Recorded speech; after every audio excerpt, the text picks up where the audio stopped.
He stood at the tall windows of the old Italian villa, watching the sunlight slide across the vineyards like gold on glass.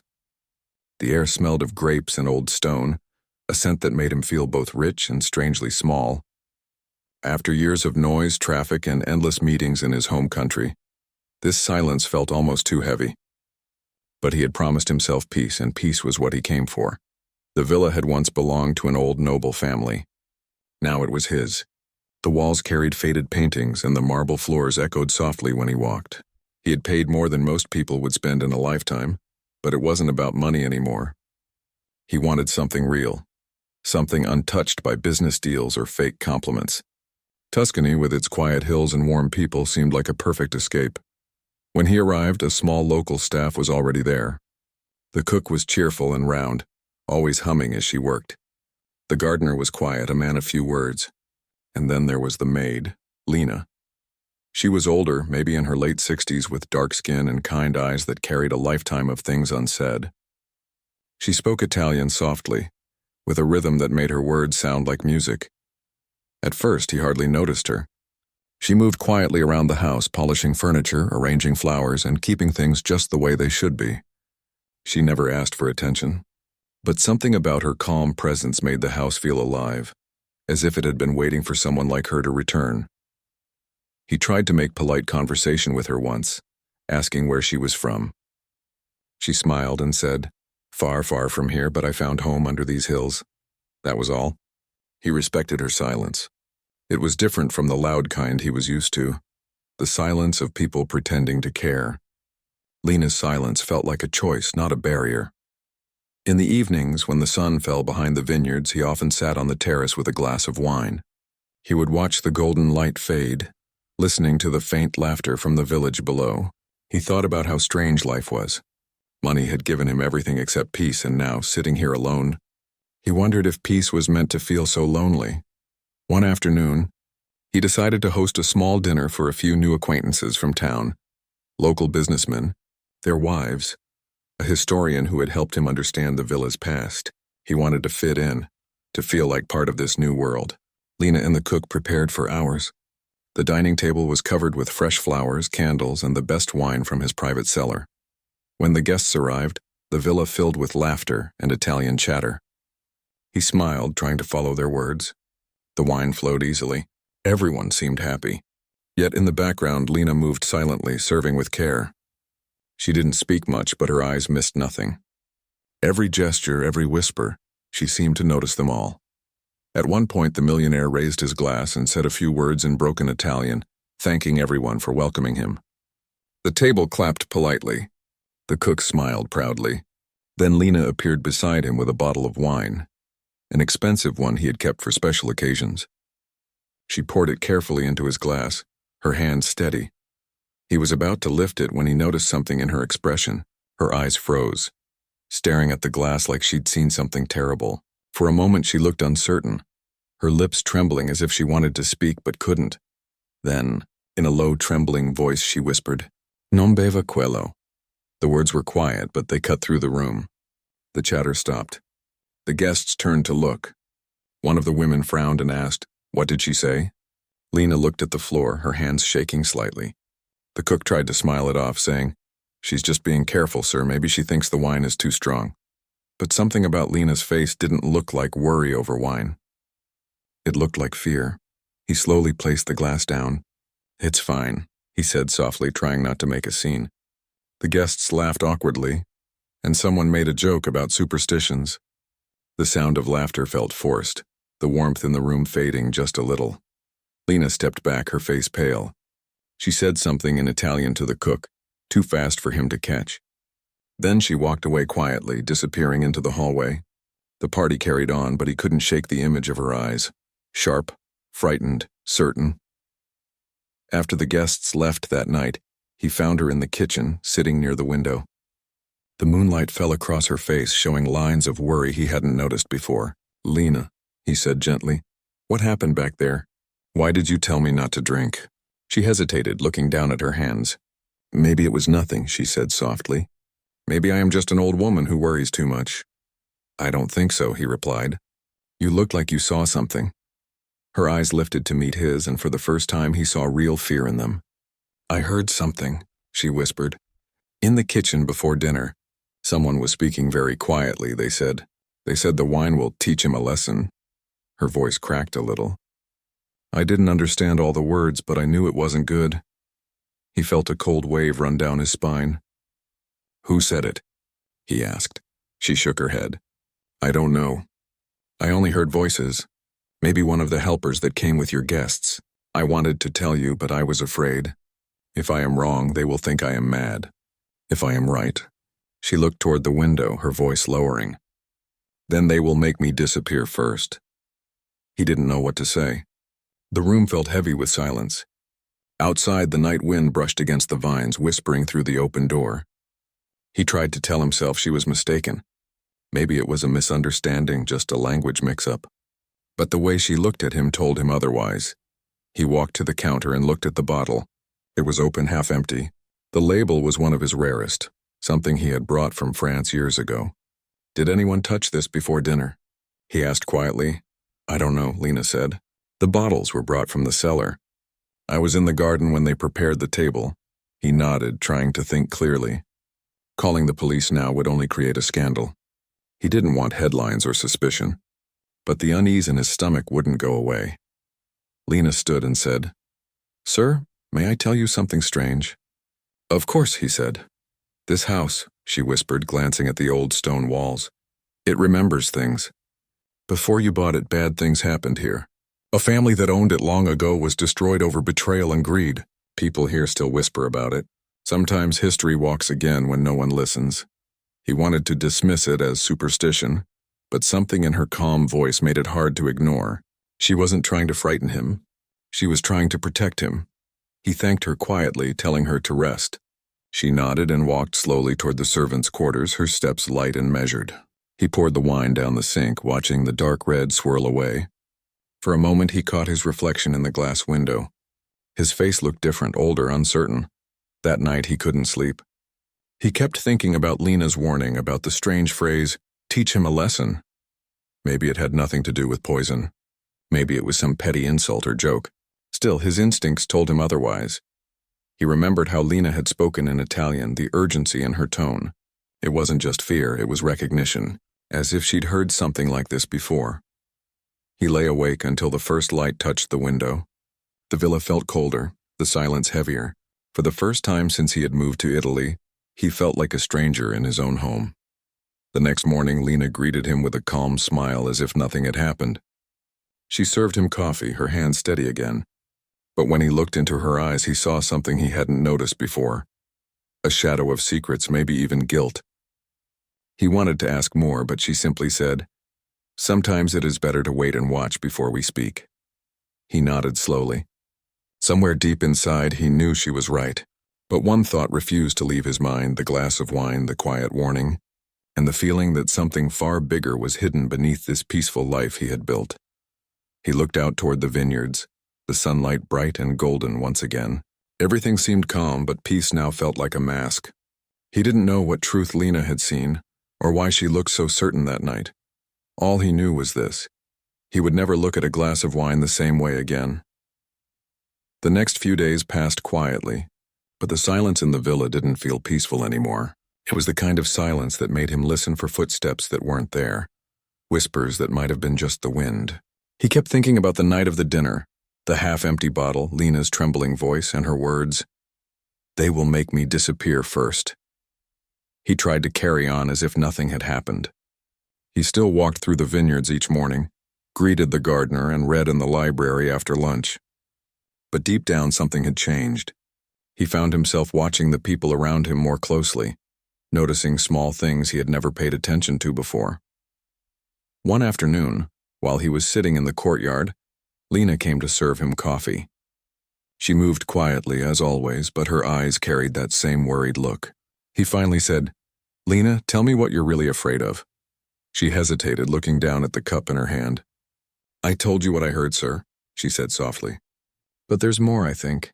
I don't want to believe it, but I've seen signs before." "Signs?" he asked. She nodded slowly. "When I worked in this house many years ago, I heard the same kind of whispers. Back then another man lived here, a rich Italian gentleman. He died suddenly. People said it was a heart attack, but the servants knew something else. They said he drank from a poisoned glass, the same kind of wine from the same part of the cellar. He frowned. You worked here before? You never told me that. She looked away, her voice low. I didn't want to bring old stories into your new life. Maybe I should have. He leaned forward. Lena, if this house has a history like that, I need to know everything. She took a deep breath. Long ago, this villa belonged to a noble family. They were powerful, respected, but not kind. They treated their workers badly. One night, one of the servants tried to expose their wrongdoings. Before she could, she was found dead in the kitchen. After that, bad things kept happening. The family fell apart one after another. People said the house was cursed, but I think it was people, not ghosts, that did it. Her voice trembled a little as she spoke. When I heard that whisper in the kitchen last week, I remembered that night years ago.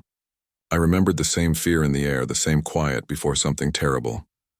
He listened carefully, the hairs on his arms standing up. But why now, he asked. Who would want to hurt me? I don't even know anyone here well enough. Lena shook her head. Sometimes revenge sleeps for a long time. Maybe someone thinks you took something that belonged to them. Her words stayed with him long after she left.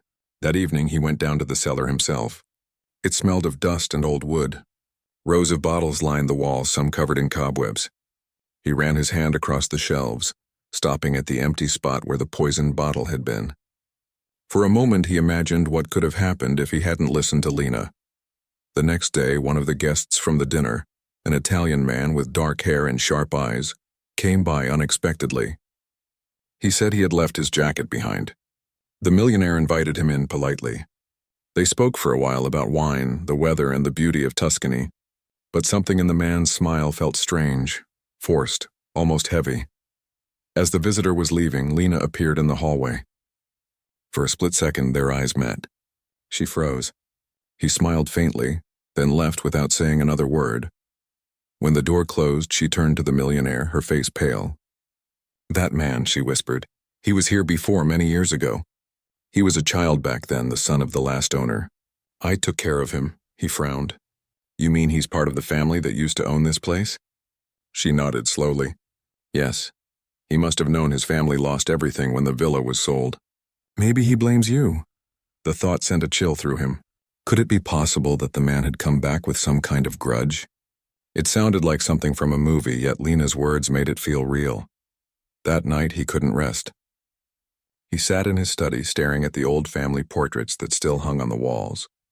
The faces looked down at him, frozen in time.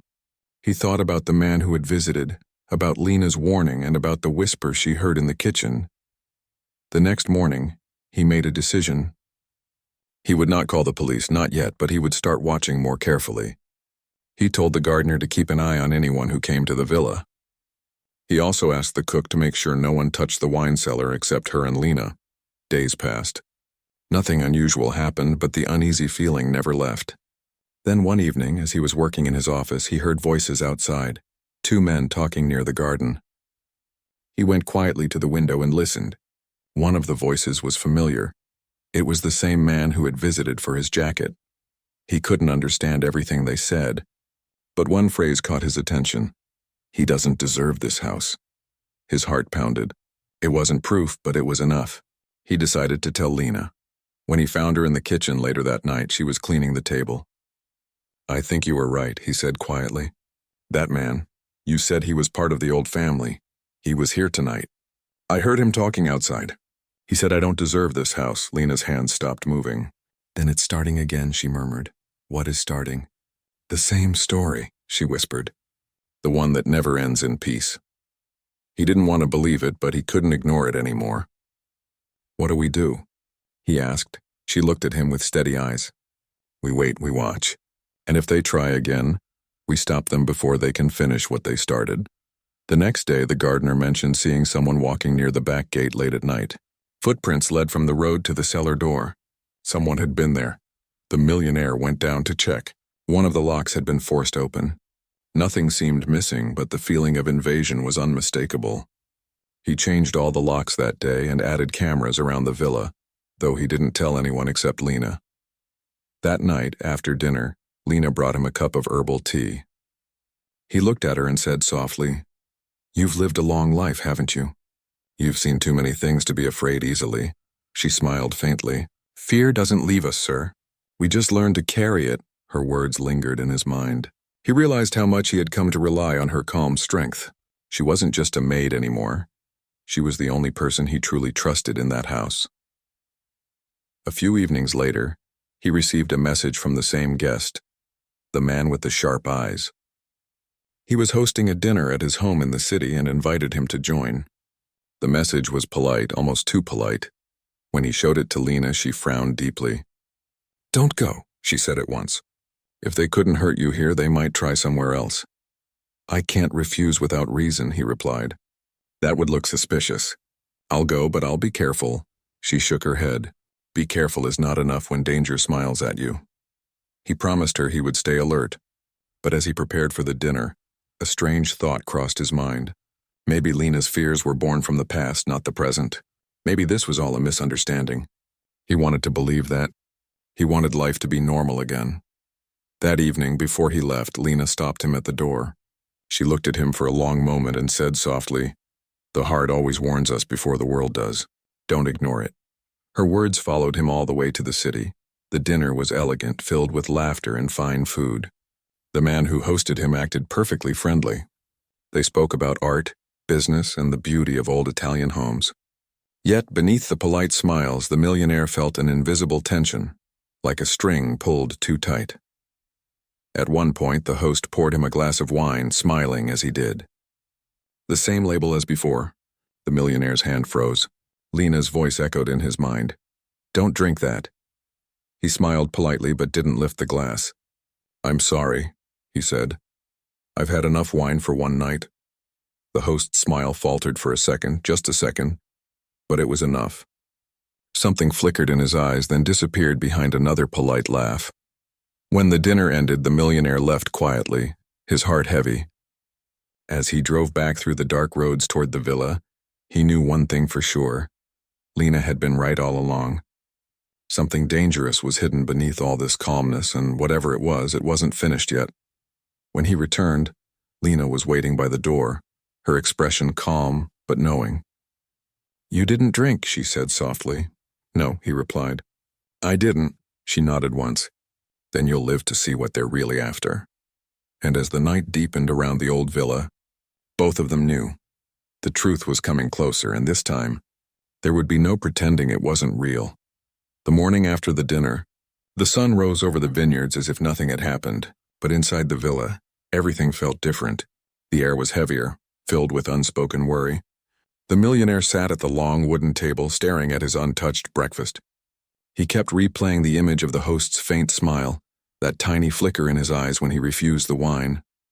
Lena entered quietly, carrying a tray of fresh bread and fruit. She didn't need to ask how the evening went. She could already see the truth on his face. "You saw it, didn't you?" she said softly. He nodded slowly. "I saw enough. You were right."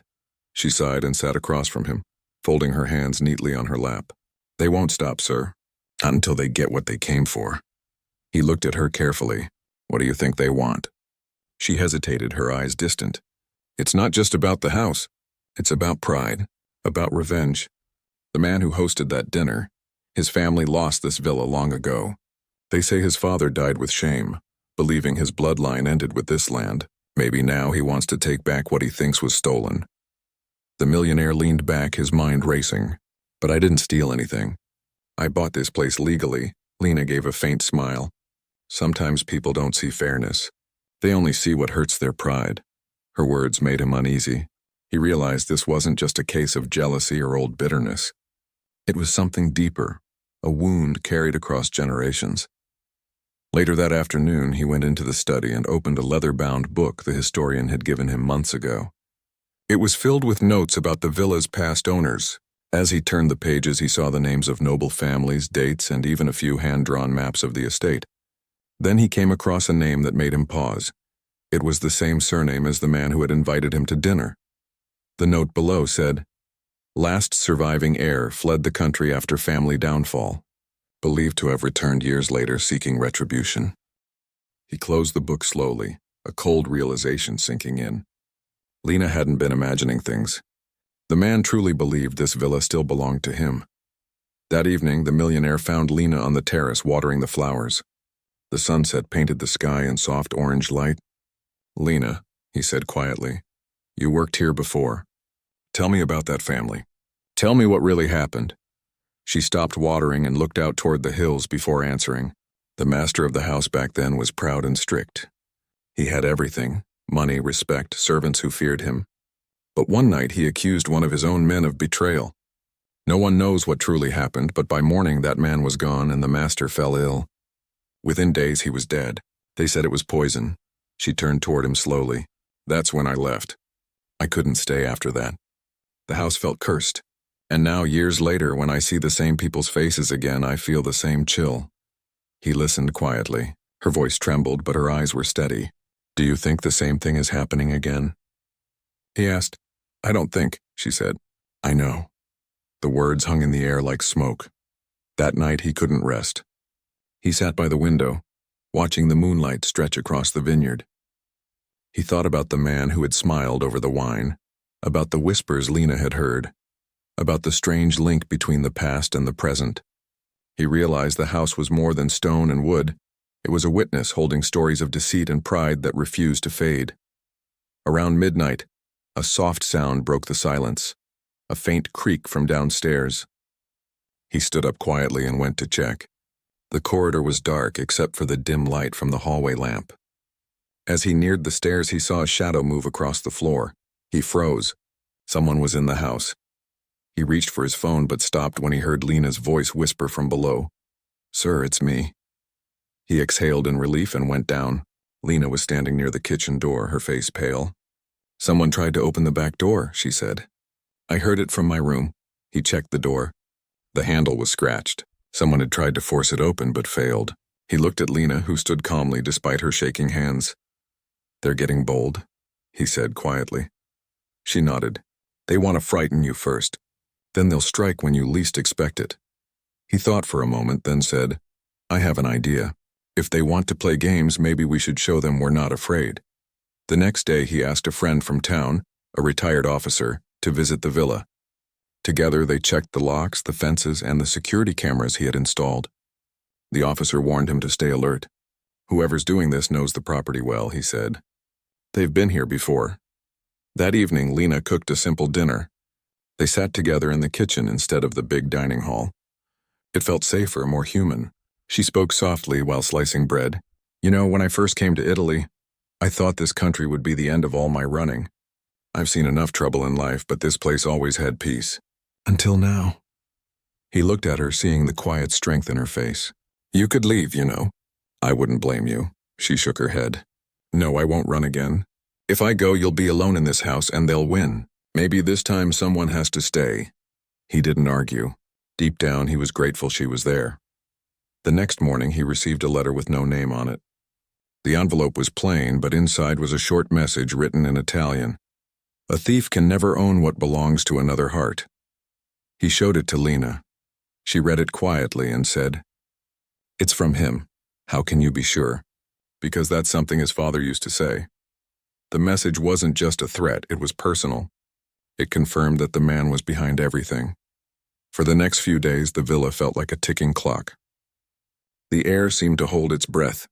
Then one evening, just as the sun dipped below the hills, a car stopped near the gate. It was the same man.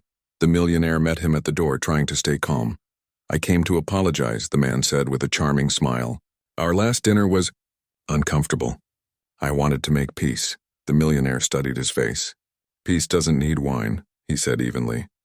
The man laughed lightly. "True, but maybe conversation?" Reluctantly, he let him in. They sat in the living room, the air heavy with politeness. Lena stayed nearby, pretending to clean but listening carefully. As they talked, the man's mask began to slip. His tone changed. "You know," he said softly, "this house was built by my ancestors. Every stone, every door. It doesn't belong to you. You can buy land, but not its soul." The millionaire stayed calm. "Then maybe the soul should rest. Your family had their time." The man's eyes darkened. "You think money can erase history? My father died because of this house.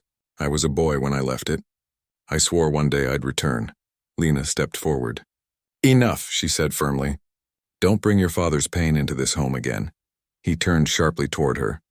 You, he hissed. You were here back then, weren't you? The servant who ran away. Lena's hands tightened, but her voice was steady. Yes, and I saw the truth you refused to see. Your father wasn't poisoned by enemies. He poisoned himself with hate. For a moment, silence filled the room. The man looked stunned, then furious. But before he could speak again, the millionaire stood up. You should leave, he said calmly. You've said enough. The man glared at him, then turned and walked out. That night, the air inside the villa was thick with silence. The millionaire sat near the window, looking out into the dark fields that stretched endlessly beyond the vineyards. The sound of crickets filled the quiet. He couldn't shake off the image of Lena's face, the fear, the way she had said those words in Italian, and the tremble in her voice when she said someone wanted to teach him a lesson.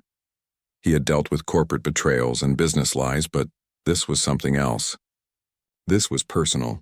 Someone had walked into his house, shared his food, smiled at him, and still planned to harm him. He wasn't used to feeling this helpless.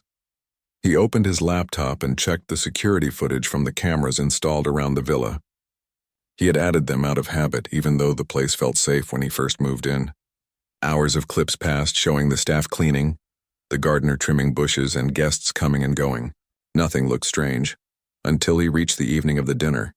He paused the video. The image showed the kitchen at sunset. The guests were laughing in the dining room, while one of their assistants walked into the kitchen looking around. Then he saw it. The man quickly took a small glass vial from his pocket and poured something into a decanter of wine. It was subtle, done in seconds, but it was clear. The millionaire's hand clenched around the edge of the table. His heart raced. He rewound the footage and watched again to be sure. There was no mistake. That man had done it, and that was the same bottle he was about to drink from when Lena stopped him. He sat back in shock, trying to think. He wanted to storm into the guest room right then, but Lena's warning echoed in his head. Don't tell anyone yet. They will make me disappear first. He took a deep breath and decided to wait. He'd let the guests believe everything was normal. But this time he'd be watching. The next morning, the villa came alive as usual.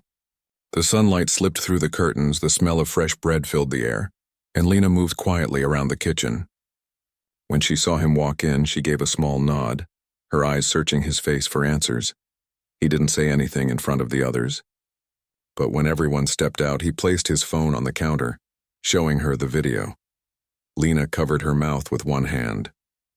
So you saw it too, she whispered. He nodded. You saved my life, he said quietly. But I need to understand why. Why would anyone do this? Lena hesitated. Her voice dropped to a whisper. Because this house holds more than memories. It holds grudges.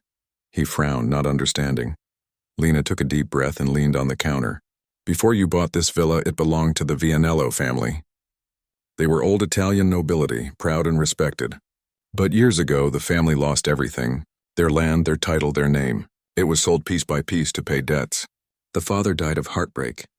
The only son survived, but he disappeared for years. She paused, watching his reaction. When you bought this villa, you bought the last piece of their pride. To you, it was business. To them, it was betrayal. The millionaire stood still. His mind went to his guest, the one who had always spoken warmly of history, who had helped him find the property in the first place. That same guest had also brought the assistant who poisoned the drink. It couldn't be a coincidence. Are you saying he did this? He asked. Lena didn't answer right away. I knew that boy once, she said softly. When he was small. I worked for his family many years ago. His father trusted me. I raised him like my own. But when the family lost everything, he disappeared. I never saw him again, until you brought him here. The truth hit him like a cold wind. The heir of the Vianello family had returned, and was pretending to be his friend. The millionaire's jaw tightened. He wanted revenge, he said bitterly. Lena nodded. He wanted you to feel what he felt. Fear, loss, and helplessness. But he didn't expect me to still be here. They both fell silent. The sound of the wind moving through the olive trees filled the moment. Later that evening, the guests gathered again for dinner, laughing and talking as if nothing had happened. But this time, the millionaire was prepared. He had replaced the wine with an untouched bottle from his private cellar. A small camera was hidden behind a shelf aimed toward the kitchen. He tried to act normal, forcing a smile, but his mind was racing. He watched the guest and his assistant closely. The assistant looked nervous, glancing around often. The guest, however, was calm and charming, as if he had no idea what was happening. When dinner began, the guest raised his glass and said cheerfully, "To new beginnings and old friendships." The millionaire smiled faintly and clinked glasses. "To honesty," he replied. The meal went on, but under the surface it felt like a silent game. When dessert was served, Lena quietly slipped into the kitchen. A few minutes later she returned and gave a small nod. That was the signal. The camera had captured what they needed. Once the guests left the dining room, the millionaire turned to Lena. "It's time." They went to his study and reviewed the footage. It showed the assistant sneaking into the kitchen again, checking the wine bottle and whispering into his phone. Then the guest entered behind him, lowering his voice. The audio was faint, but 2 words stood out. "He'll learn." That was enough. The millionaire called the local police and handed over the recordings. Within hours, officers arrived quietly at the villa. The assistant confessed quickly, saying he was told to add something harmless, just to make him sick, not to kill him. It was meant to scare him, but that excuse didn't ease the shock. When the police questioned the guest, his confident mask finally broke. He admitted the truth. His father had lost everything after selling the villa, and he had grown up watching him die in sorrow. When he saw the news of the property being bought by a foreign millionaire, something inside him snapped. He planned to frighten him, to make him feel the same powerlessness his family once felt. The millionaire stood silently as the man spoke. There was no joy in hearing the confession, only a deep sadness. "You could have just told me," he said quietly.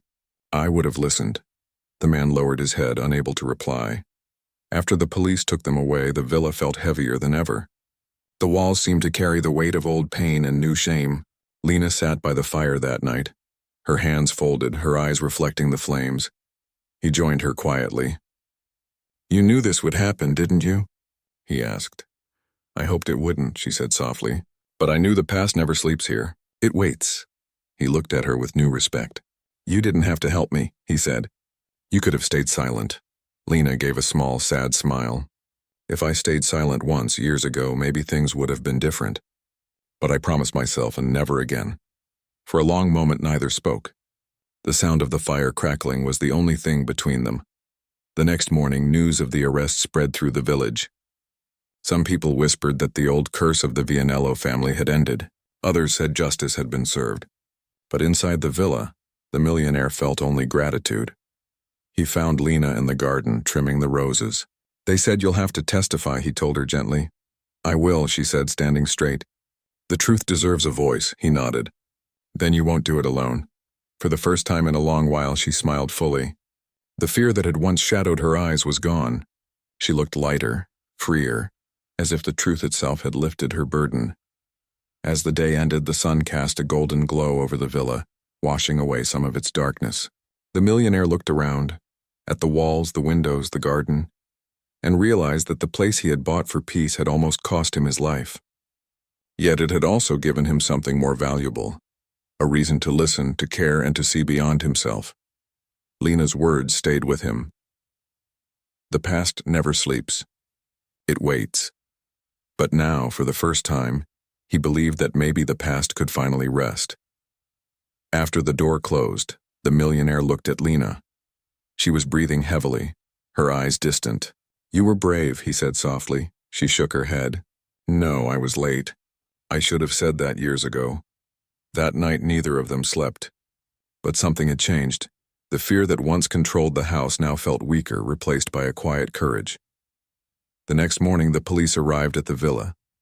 The officer he'd spoken to earlier had found fingerprints matching the man's near the cellar door. They had enough to open an investigation. Lena stood by the window as they took notes. "The truth always comes out," she said quietly. He looked at her. The villa was quiet again. The laughter, the chaos, and the heavy footsteps of the police were all gone. What remained was the sound of wind brushing against the olive trees, and the distant hum of crickets. The millionaire stood on the terrace that morning, holding a cup of coffee, looking over the golden fields that stretched endlessly beyond the hills. For the first time since he moved to Italy, He felt the silence differently. It wasn't lonely. It was calm, the kind of calm that comes when the storm has passed. Lena was already awake, moving quietly through the house. He could hear her humming an old Italian song as she dusted the shelves and opened the windows. She had always done that, brought a kind of rhythm to the house. But now there was something lighter in her voice, something free. When she walked out to the terrace, he smiled faintly. "You don't rest, do you?" he said gently. Lena smiled back. "The house doesn't like stillness. It needs life," she replied. He nodded, watching her as she set a small vase of fresh flowers on the table. There was something about her. The way she moved. The way she carried her past without letting it define her, that made him realize how small his own worries really were. "I still think about that night," he said softly. "You were the only one who saw what no one else did." Lena looked at him, her eyes calm. "Sometimes people are too used to comfort. They stop noticing danger when it walks right in front of them," she said. He thought about it for a while, then gave a small laugh. "You're right. I was blind even with all my wealth and all my intelligence. You were just human," she said. "And being human means we forget to listen until something wakes us up." Her words stayed with him for the rest of the day. Over the following weeks, life in the villa slowly returned to normal. The police wrapped up their investigation, and the man who had plotted everything was taken away quietly. The newspapers ran small stories about it, but the millionaire refused to give interviews. He didn't want fame or attention. He just wanted peace. Still, something inside him had changed. He started noticing the little things more.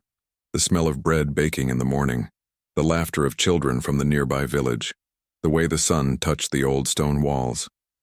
He realized how many moments he had missed before, always chasing business calls or checking stock updates on his phone.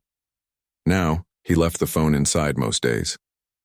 He preferred walking through the vineyards with Lena, or sitting on the porch with a book he barely read because the view always distracted him.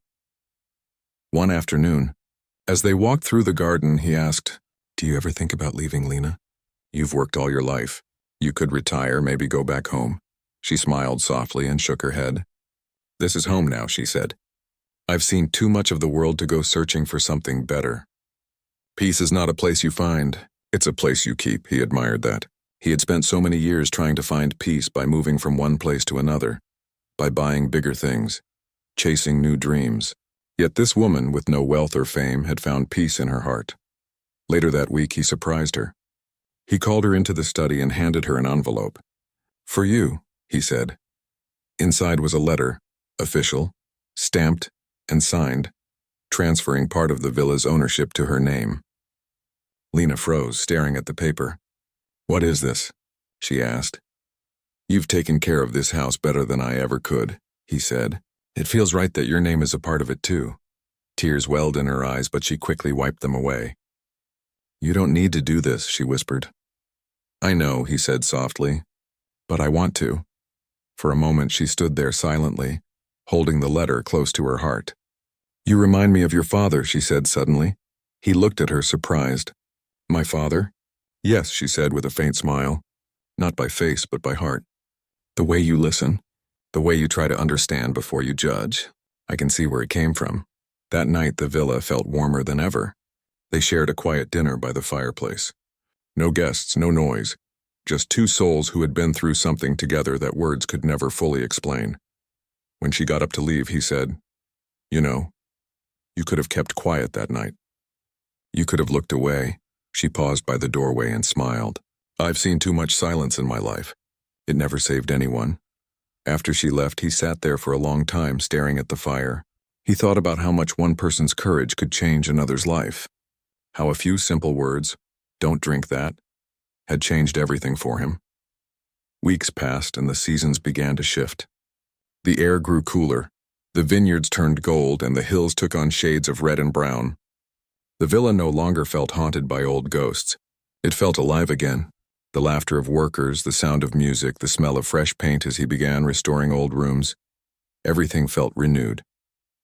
One afternoon he found Lena sitting under the old olive tree at the back of T.